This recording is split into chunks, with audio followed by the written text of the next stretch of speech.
Welcome. Digging the music there. So, welcome to Leveraging Thought Leadership, the live stream. So, the concept here is we've been doing the podcast for 4 years, which has been myself and one guest typically.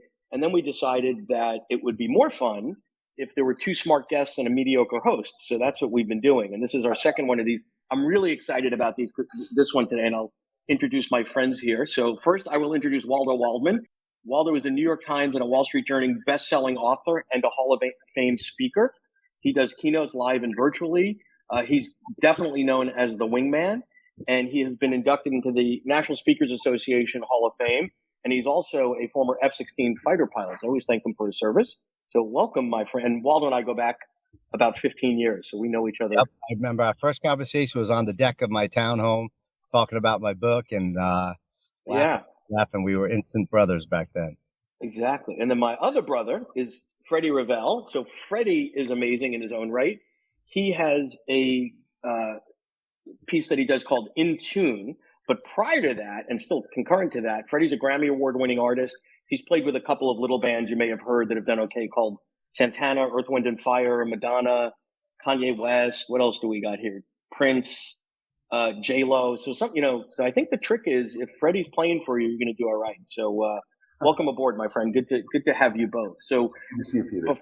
Yeah. So let's just dive in. So these are two of some of the best and most innovative and creative keynoters that I know, and I know lots and lots of them.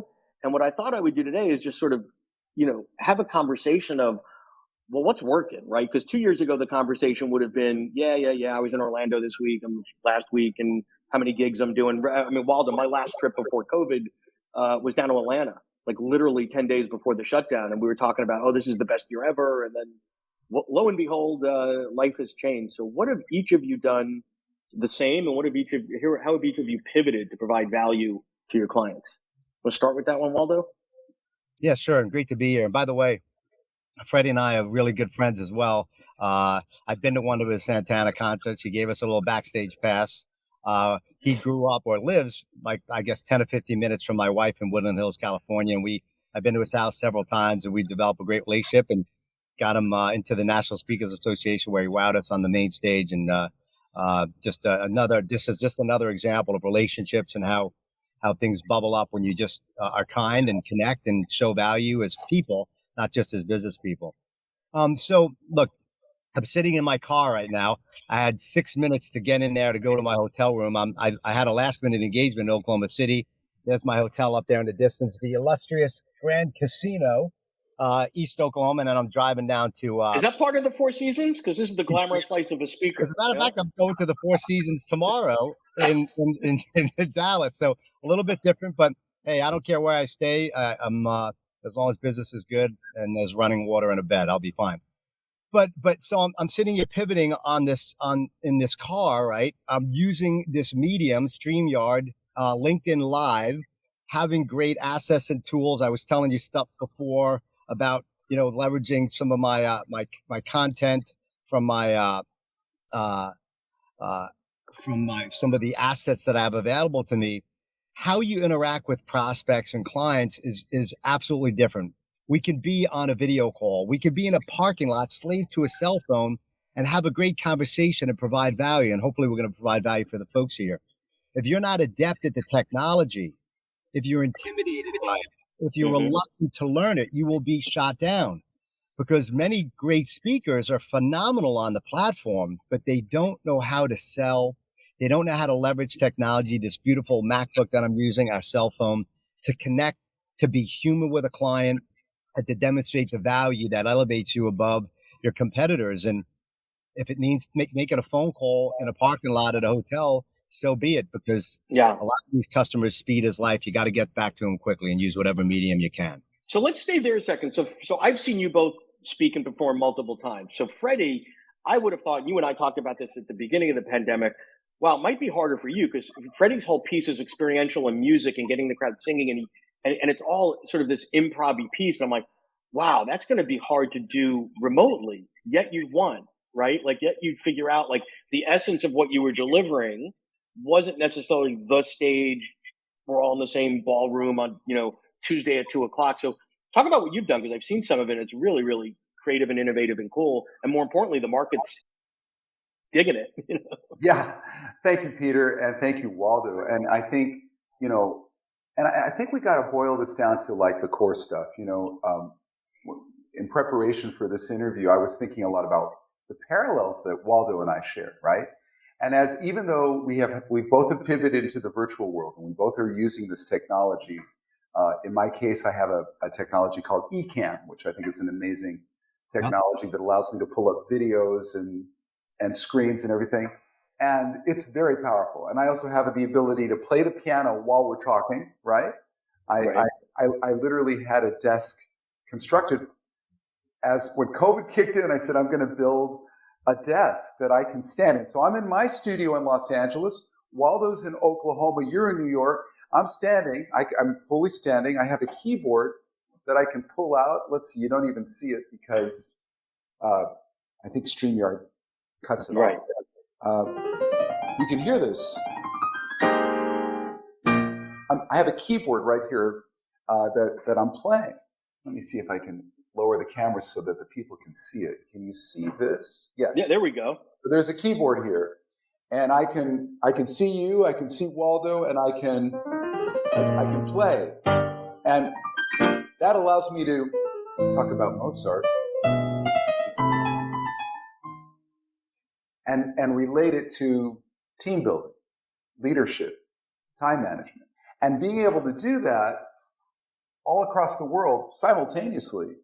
I've done this now where I've had 1,000 people on a call, and I'm talking to 16 different time zones, and I play the piano, and the nanosecond that I hit the keys in Los Angeles, my guy in Cape Town, South Africa, is nodding his head. And I'll be honest, I have no idea how that actually works. I really don't. But let me ask you this. So I've seen you both live, and you're both performers in the good sense of the word. Like there's something about, like, everything about Waldo's event is, I don't want to say scripted, but there's a music, right? There's a theme, there's a brand, there's the visuals of, and then you come out in the jumpsuit and we're already emotionally sort of there. And you feed off the audience, right? So that you can see who's leaning in, and you lean towards those people, whatever. I think a lot of speakers have had a tough time putting it out there in an environment that this is an awkward environment. This is sort of like we're all the, green screen face on CNN, and you don't get that instant real-time feedback of, I'm losing them. Let me go pull another story, or, I see all the blue screens because they've got their phones out. What can I do? So how do you overcome that? Or how have you guys each developed new capabilities, new muscles to win in this market? Waldo? Yeah. And that's a great point. I use the Ecamm as well. I would be linking it in. If I was in my studio, I'd be pressing buttons. You'd see some stuff on the screen, just like Freddie. Press a button, videos play, a video shows, a image shows, right? And I'm going to share a little bit more on the sales side why that's important. But you've got to be able to look at that screen, love that screen, that camera, and be as present as possible. It's extremely difficult because you don't have that human interaction. Many cameras are off on these Zoom calls. You may not see their emotion, may not be laughing. So discipline and focus and ultimate presence and practice are absolutely critical. It is not easy to create an experiential, content-packed program looking at a video screen. So really practicing a lot and making it very emotional. Now, if you're a tactical speaker, a sales process speaker, a more of a content speaker, and Freddie and I, for lack of a better word, are more experiential. We're creating a theme, we're getting emotions involved. That's hard to do on a screen. Process pretty easy to do when you're talking about sales steps and looking at slides and whiteboard. So you've really got to put yourself back into that state of re-engaging that story, putting yourself in the proverbial cockpit on the stage with your keyboards, experiencing things, and homeostatically, physiologically, mentally, spiritually, you've got to be really, really present, knowing your customer inside and out, rehearsing, practicing, and ultimately making love to that camera and pretending that's a human being in front of you that you're trying to connect with. Extremely hard to do. And I guarantee Freddie and I have worked hard at it, and we still have ways to go. But it's gotten a lot better over the last year and a half. What about Yeah. you? So, yeah, Freddie, I was going to say, you've literally gone from, 70,000 person arenas to now performing live from my home. Right? Yeah. What's that adjustment been like for you? Just like Waldo says, you have to look at that camera. And when I say, may you always sing your melody, listen for harmony, dance to your rhythm, and celebrate the great score called you. Like just that, I'm making love to that camera, and I feel thousands of people behind that camera, and I see them. I see a woman in a kitchen in Mississippi looking at this. I see a guy sitting at a desk at IBM with headphones in a cubicle looking at this. I see a Japanese lady, on the other side of the ocean with two kids, looking at it on an iPhone. I mean, I'm imagining. That's very interesting. Yeah. So I think that has a lot to do with it too. Is who, like Waldo says, know your audience, study them, work with them. All my live gigs are starting to come back now. There's quite a few live gigs that are coming back, and it's funny. Some of the things I've learned in the virtual world, I'm now able to bring back to the live world. It's an interesting phenomenon. You would think, what am I going to learn in digital that I can bring back live? And one of them is the focus. Remember, when you're speaking in front of thousands of people, you're like this. So it's a great privilege to be here to speak to you. You're looking around the whole room, but you're not connected. My 1,000 people are there. So yeah, that's great. That's very cool. The key. So I want to shift to sort of the value prop. So the old school value prop of live keynote speaking was you both had stellar reputations, right? So the client's going to bring you in, you're going to do your 40 minutes, hour, whatever it's going to be, and you're going to rock them. And you're going to customize, and you're both really, really good at the customization of, well, what is this client bringing me in to amplify, right? It's not about me, right? So is it, we're having a great year? Is it overcoming resilience? Is it teamwork? Is it, working in harmony? Whatever it is, right? And then you're going to do that, and assuming there's not a technical problem or whatever, 99.99% chance you're going to kill it, right? And it's going to work, and you've done it before, and you've got the chops.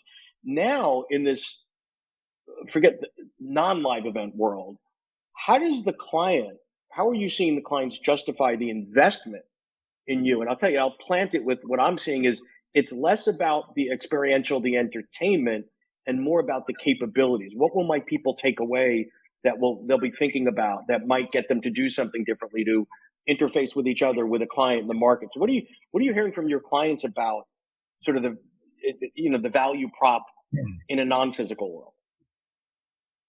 Well, the content is always king. I've worked with KPMG, Lockheed Martin, Honeywell, the biggest companies in the last 6-12 months. They don't ask me, well, when you do the virtual program, can you share what kind of camera you have and what kind of lighting is it? Tell me about your microphone. I've never had one ask. Now I will maneuver my camera and I'll show them. And by the way, bringing them into your life, bringing them in. I've had my dog jump into the camera. I got a Great Dane puppy.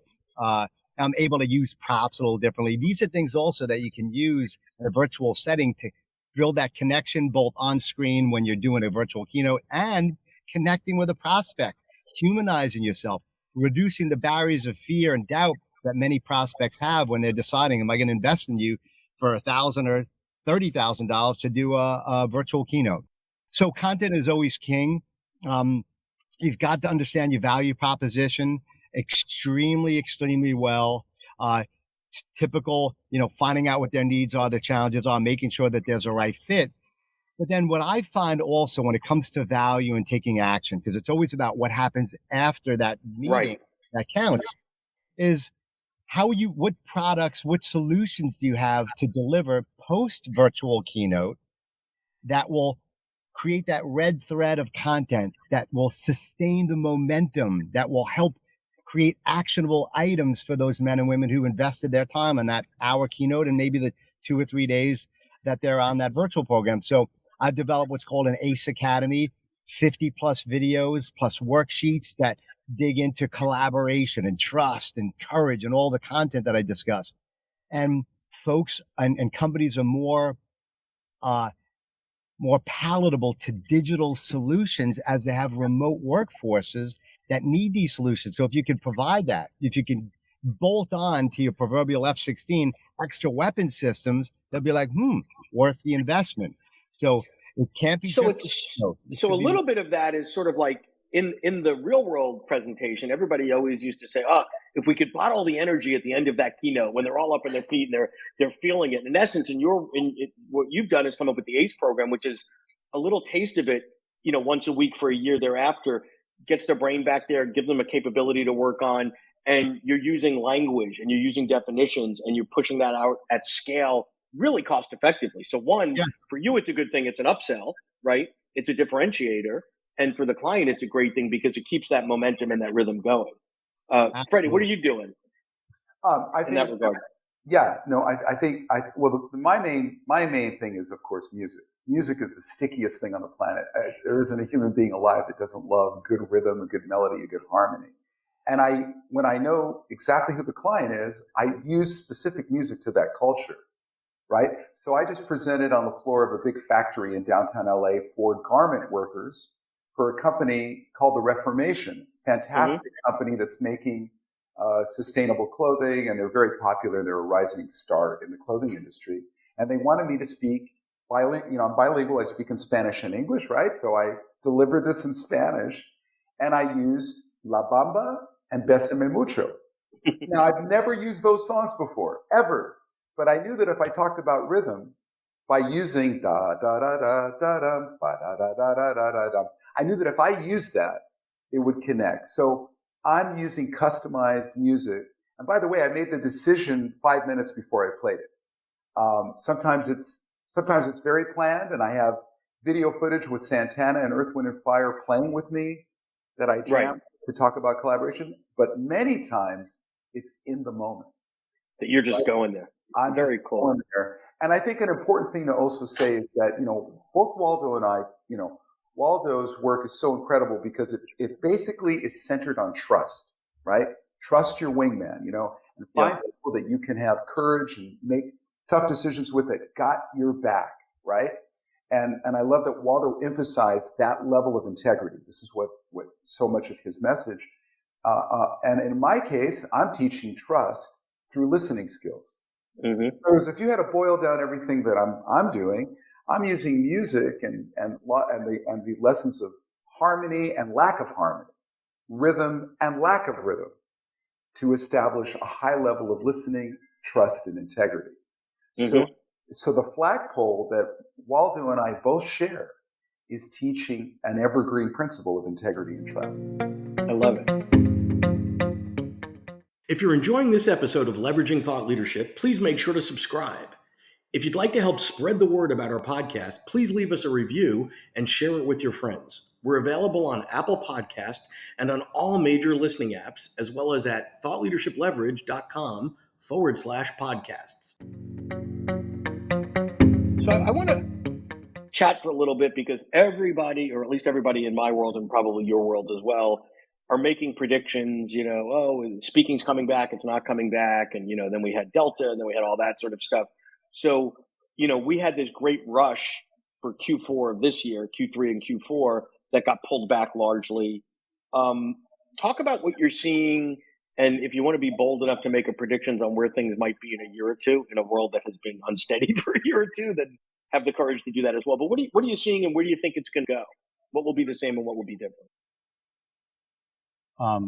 So yeah, great question, because you've got to prepare for the future, but still remain ultimately relevant in the present, right? I mean, here I am on the road, and then I'm going back. I'm going to do some virtual programs as well. Bridgestone Tire just hired me. They've got 3,000 of their general managers, their store managers that normally get together. They're going to do it virtually. However, we're going to be on site at a studio in Nashville, Tennessee, where we're having a professional setup. They're bringing in high-end equipment, et cetera, and we're going to create this environment so that when people are looking at that screen, it's going to be much more experiential. It's going to be much more. Will there be people in that studio, live people in the studio? There'll be some people, maybe several dozen, but most of them will be listening outside of it. Same thing with Husqvarna. We had a gig in Vegas a couple weeks ago. They changed it. with the Delta variant. Now I'm meeting in North Carolina, in Charlotte, in December.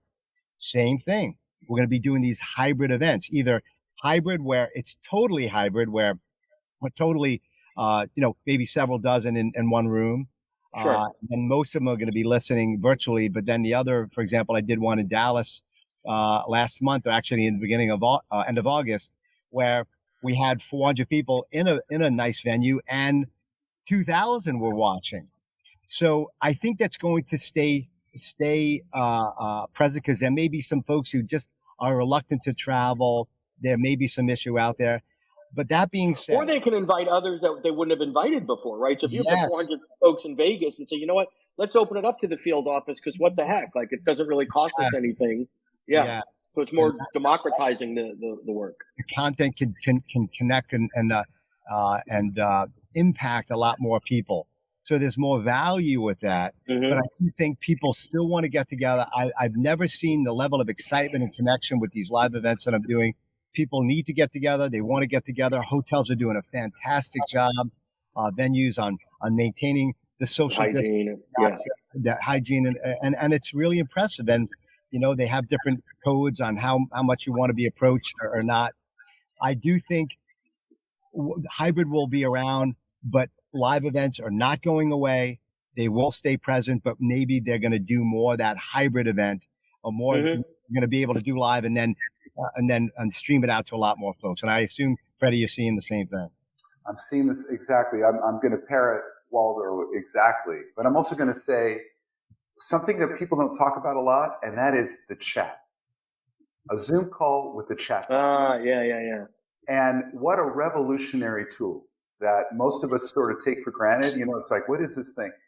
But when I'm doing virtual, remember the old days before Zoom, right? Before, when people would go to a live event, most people tend to sit in the back. A lot of people don't want to sit in the front. Sure. It's sort of human nature. People are shy. They kind of sit towards the back. And, public speaking is one of the greatest fears in the world for many people, right? It's one of the top fears. So a lot of introverted people, and many people are introverted, will sit in the back and not really participate. Well, Zoom and the chat has opened up an entirely new dialogue to the folks that would not normally communicate with the speaker. And so I'm getting the intimacy of someone's thought in the moment that I never had, or Waldo never had, when we spoke purely live. And so I think that is a huge game changer. An interaction piece. And touching the heart. Yeah. That's a game changer. And then everything Waldo said. Hybrid, I'm doing events now. I just did an event a month ago where the MC of the event was in Buenos Aires, Argentina. The CEO was on a big screen behind him, like a 20-foot tall screen, with the CEO from Colombia. And I'm on the other opposite screen, broadcasting from Los Angeles. And there's 450 people from all of Latin America listening in. Yep. So I want to go back to something Waldo said about, this excitement when you're seeing people. It's the first time colleagues have gotten together in 2 years or whatever. There's a human need, right? So content, we know we can get anywhere we want. I can go on YouTube, I can go whatever. But that connection and that community, I think the smart speakers like you all have figured out when we take advantage of the physicality of being together to use that connection. But I want to go just a little bit further. Do you think we're getting back to, let's say, another 2019 or 2018, where the default is, Company X does X number of events a year in wherever, Orlando, Chicago, or we're going to do less in person and say, sort of the bar's raised? Or what do you just general sense of the market? Waldo? Yeah, I think they're going to be more. They're going to do more due diligence and a needs requirement on whether or not it's going to be best to bring these folks together. I'm talking with a major motorcycle manufacturer, I won't say specifically, and they used to have a lot of their dealer meetings, but they don't have their dealer meetings anymore because they weren't able to get them together. But now they're going to more regional events, smaller regional events. And that's a cost factor too, right? Because now we've done the math on travel. Yes. And I think a lot of quote unquote sales meetings, where not necessarily a sales meeting where you bring in an outside speaker, but maybe 10 people getting together or 5 people getting together, it can be done virtually. We can impact this same thing. I'll have a cup of coffee here and you'll be across the way. We're getting the same stuff done. There's nothing better than live interaction in person, but the virtual medium isn't bad as well. I do think that there's going to be a greater emphasis, in my opinion, on making sure that people have an option to get together, because they are so disconnected. I talk about collaboration and trust, like Freddie. And so part of it is that human interaction, that the solution that can be found through a conversation at a breakout session or over dinner at a live event, that connection with your prospects, your vendor partners, your channel partners, getting their input live and in person and getting that feedback where the shield is down. You may not be able to get that through a virtual call, but you sure can get it over a steak or, in the gym or having a glass of wine. So there will be an increased emphasis on getting them together and making sure that is an option, because if we stick with this virtual medium, if that's all we're doing, I think we're going to lose the heart and soul of business. People are going to become disgruntled. They're going to lose that connectivity, and this is a problem. I think you're seeing it all over the internet. I mean, look at what's going on with Facebook and Meta. Yeah. They're creating this virtual world that can work for some, but for others, we need to get together, and I think it will never go away. Yeah, we're going to have to connect live. Freddie, what are you thinking? Well, at the end of the day, us human beings we love tribes. We're part of tribes. We are wired to be together. We are wired to share. And at the end of the day, a live experience is the ultimate expression of a tribe, and every company and every organization I speak to is their own collective tribe of people with a certain culture and philosophy. And if they can be together physically, it's almost always better. At the same time, digital opens up, I'm doing events now where I'll speak, but maybe 10 minutes before I enter the room, they're having a coffee break. They're having a chat. They're having a cocktail hour, if you know what I mean. Before I even come up on stage, they're having a social time. And, humans are very innovative. We find ways to stay connected. But I do think that the answer to your very first question is hybrid will continue. It works. And I think a lot of people are not as free to travel as we are, Sure. They're not able to jump on a plane. They're not able to do it. And they've changed their life and they've modified their life where they're not going to travel as much as they used to. At the same time, people are so chomping at the bit that they're going to go stir crazy if they don't get out of the house. Exactly. So last thing I'll throw out there before we run out of time here is just any general thoughts on sort of the business side here, meaning, the bureau is more important, less important, pricing, right? So initially, I think when this happened, you had a bunch of speakers at $50,000 going, I guess I'll do it for $2,000, right? So there goes your brand out the window. So where does pricing fit in? How do you maintain pricing integrity? Are the bureaus more important, less important, or the same? Any reactions to that?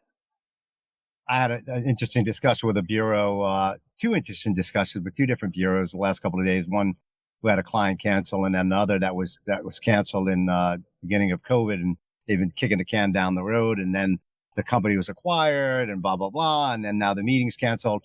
The bureaus are having a hard time. I think they're realizing that relationships are more critical than ever. You've got to really dig in and add value. It's not just the talking head. They have to ask the questions. What are the challenges? What are the issues that you're facing, and come up with a customized solution via 2 or 3 speakers, not throwing 10 speakers at them and saying, choose whichever one of these.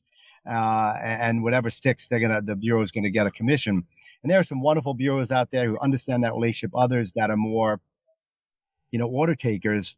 And so the relationship is really, really important. And they need to understand, and speakers need to understand, once again, what are the value adds? What are the extra things you could bolt on to create the sustainable change? And justify the pricing. So I may get my standard Keynote fee, but in addition to the 1 hour speech, they're getting all these extra add-ons at maybe a small premium, a small margin, or but it's more of a package than just. We're bundling it in. They're like, okay, your fee was kind of pricey for just the hour, but with all these other things, I could see the value.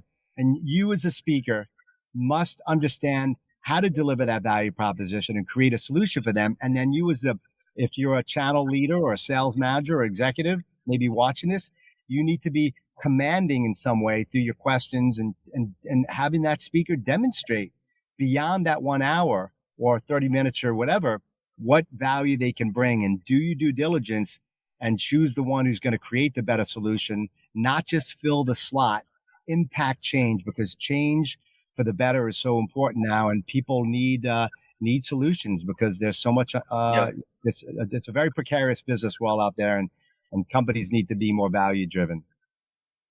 Anything to add to that, Freddie? Yeah, well, first of all, exactly what Waldo said. I totally agree. And at the same time, when people are having fun, they learn 5 times faster. Mm-hmm. Right? So remember, it is very precarious. We live in a very precarious time. The anxiety is very high in the world, right?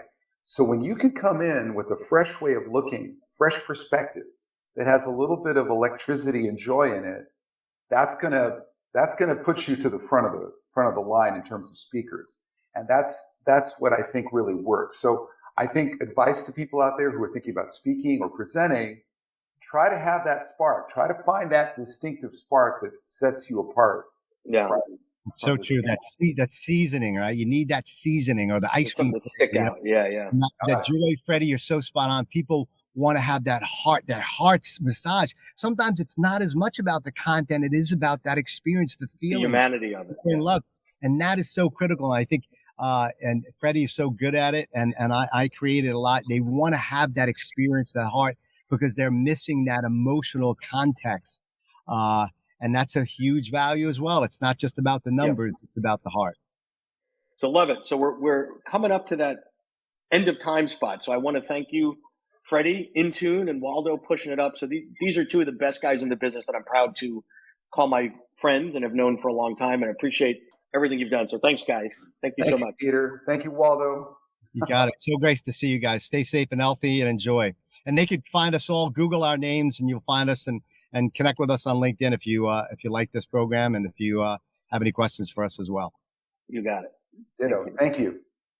To learn more about Thought Leadership Leverage, please visit our website at thoughtleadershipleverage.com. To reach me directly, feel free to email me at peter@thoughtleadershipleverage.com. And please subscribe to Leveraging Thought Leadership on iTunes or your favorite podcast app to get your weekly episode automatically.